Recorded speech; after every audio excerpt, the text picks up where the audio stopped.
there. It was lovely.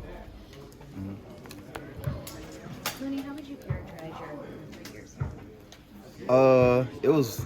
I had some of the best years, the 2 best years of my career here, and I feel like this year probably was the worst year of my career, just because I went through out the field and everything like that with my daughter and my son. I almost lost my son early on in the pregnancy as well before I lost my daughter. So, I mean, it was just a effed up year all around for me for sure.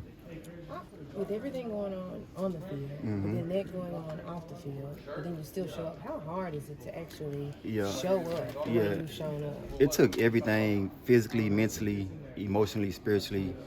It took all of that every day for me to just come here and be able to practice. Like I wasn't going to meetings half the time because my social battery was so low. It was just hard to be around people. I didn't want people to feel sorry for me and everything like that. So, I just tried to show up and be there for my teammates because we had a chance to do something special. I mean, we didn't, but I mean, it's my job. I try to, be there for my teammates and my coaches. Not to get too deep, but do you feel like you tapped into another level of strength, being that you were able to play through everything? I mean, yes, ma'am. I hope so. Going into this offseason, I feel like this will be the most motivated I've ever been. I'm gonna play for my family, my daughter, my son, and everything like that. So definitely, it helped me out a lot. Have you talked to the 49ers just about what you want to do as a free agent, what they may want to do? A little bit. I think they went into this season thinking they wasn't gonna be able to afford me based off the way I played last year. If I would have matched that last year, probably would have been one of the highest paid corners in the game. But I mean, obviously this year didn't go my way or the team's way. So I mean, we'll just see what the market talking about. If they can afford me, it's a chance I can come back. But they may not be able to afford me. So I mean, I just want to go somewhere where I'm wanted and what I'm loved. You know what I'm saying? I feel like that's what I need right now, a lot of love. And I know the Niners love me, you know what I'm saying? But in this business, a lot of time money talks. But I build great relationships here. So, we'll see. I honestly don't know where I'm going to end up at. But it's a possibility that I can come back to the Niners. Would you see a scenario if the market's not where you want to be, where you would do like a 1 year and try to get it so you could get that? Yeah, possibly.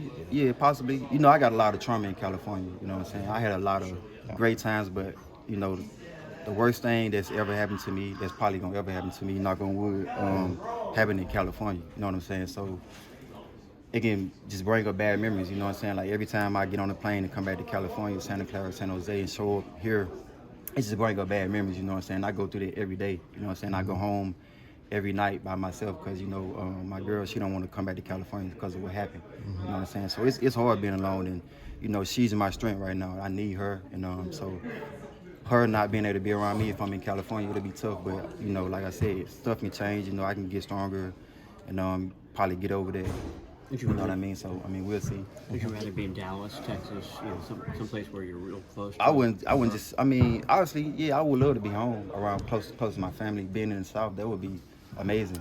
But like I said, being with the 49ers again would be amazing, if I'm able to overcome a lot of that trauma, I get PTSD a lot, you know what I'm saying? I be throwing up, waking up in the middle of the night all the time, sweating and stuff like that. So, I mean, it's tough. It's tough. But, we'll see how it goes. It's going to be interesting for sure. With what you just said, and then obviously we've seen you kind of go around the locker room signing jerseys. Yeah. Does it kind of feel like a final time? I mean, it kind of feel like that. But like I said, you just never know what the market gonna do, what the market gonna dictate. I love John Lynch, I love Kyle Shanahan, I love all my teammates, I love Nick, DB, my DB coach, Drew. I love all the guys around here, even the Kaylee, Kristen, and Holly.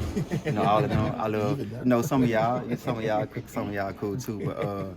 But yeah, it felt like a final goodbye. But hopefully, appreciating my dog Fred. I love Fred too. But yeah, it feel like a final goodbye. But you just never know. I talked to John Lynch today. It's a possibility that I can be back here. If I am, hopefully we can finish the job and get the Super Bowl next year. Do you feel like the organization gave you enough support during all of the things that you went through? Definitely, yeah. They let me stay home as long as I wanted to and everything like that. They was there to support me and they was there for me the whole time. They basically was saying everything was on my time and whenever I was ready. I came back. I feel like I made a mistake coming back though. Honestly, I feel like I should have stayed home the whole time because, like I said, just coming back here, it was depressing. It was mentally depressing and everything like that. So, but I just came back because it was my job and everything like that. And I felt like wanted to try to be here for my teammates. So yeah, they supported me though for sure. Can you describe just the on-field, what happened with the defense this year and why it flipped so much? Brock talking. Yeah, I know. I'm Brock, but you say that again? Just like from the defensive perspective of what went wrong this year as compared to past years. Oh, damn, man. I feel like everything went wrong this year with the whole team, not just the defense, but we were missing a lot of starters in OTAs. A lot of guys wasn't around. Yeah, it was just a bad year, man. I can't really pinpoint what went wrong. I didn't play great. I went all pro last year. I didn't, play great this year. A lot of guys wasn't playing their best ball this year. Last year, the past few years I've been here, like it's been like most of the people been playing their best ball. You know what I'm saying? That wasn't the case this year. I definitely feel like this anomaly for the Niners. Like it won't be a year like this again. You know they're gonna have a high draft pick, and next year everybody gonna come in motivated and hungry again. And I think they might be playing in the Super Bowl in Santa Clara next year. Just like you said, Amani, elevated your play last year. Did the trauma kind of have the same effect in the opposite way this year?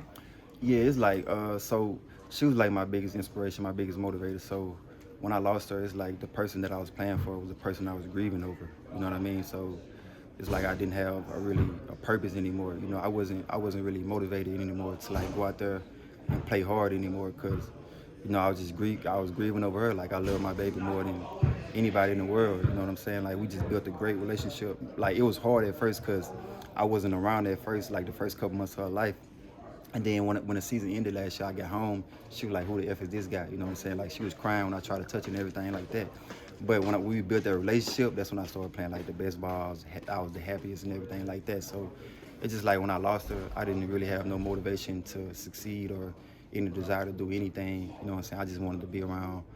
I wanted my baby back. You know what I'm saying? I wanted to be around Monique and everything like that. So I mean, it was tough. So yeah. Yeah. Mm-hmm. When you first came back to the Bills game, I mean, how hard was that?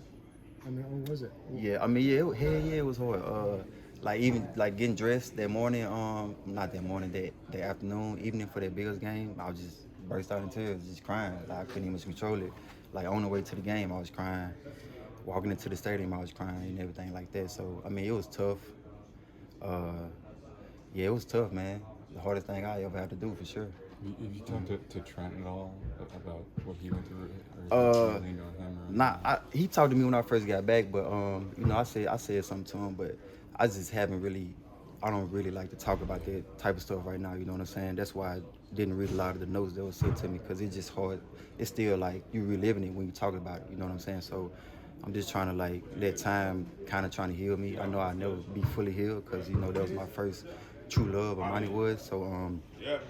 But yeah, I talk to him like when I feel comfortable with him and when he feel comfortable. Cause I know it's hard for him too. Like that's not easy. You know what I'm saying? Like that's hard. How is Kyle? Just as a coach, being there for you. Yeah. Dealing with I mean they came to see me like the day it happened. You know what I'm saying? And yeah, that shit was hard. Yeah, but he was supporting me. You know what I'm saying? He was supporting me the whole time. He FaceTimed me, called me. And everything like that. They just stayed in constant contact when I wasn't here. And when I did come back, I would go to his office and talk to him. I sat in John Lynch's office and cried to John Lynch when I first got back before the Bills game. I was like, man, I don't know if I can do it. You know what I mean? But obviously I did end up staying. But yeah, that shit was tough. That shit was tough for sure. 2024 was definitely like that'll always probably be the worst year of my life. You know what I'm saying? But I did have a bright spot at the end of 2024.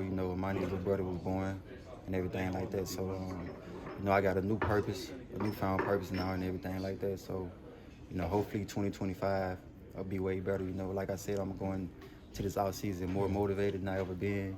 Hopefully I can find my happiness and my joy back and everything like that. What's his name? Charvarius Ward Jr. Nice. Yeah, for sure. Where'd you come up with that? He next up for sure. And what day was he born? December 28th, 9:23 p.m. Oh, okay. Yeah, I was sitting right there. Yeah. You got a weight on him? Do you know? He was 6 pounds 4 ounces, 19 inches long. He was born 36 weeks, so four weeks early. I think if he would have did full term, he would have been like 9 pounds. Okay. He would have been a big ass boy. But I still think he's gonna be a big boy. Like big hands, big feet. You know what I'm saying? Like big hands, long legs. So I feel like he's gonna be special. Some press man coverage in the future? So he's gonna be backpedaling in like 3 years. We have a backpedal in like 3 years for sure. Yeah. I appreciate it. Appreciate it.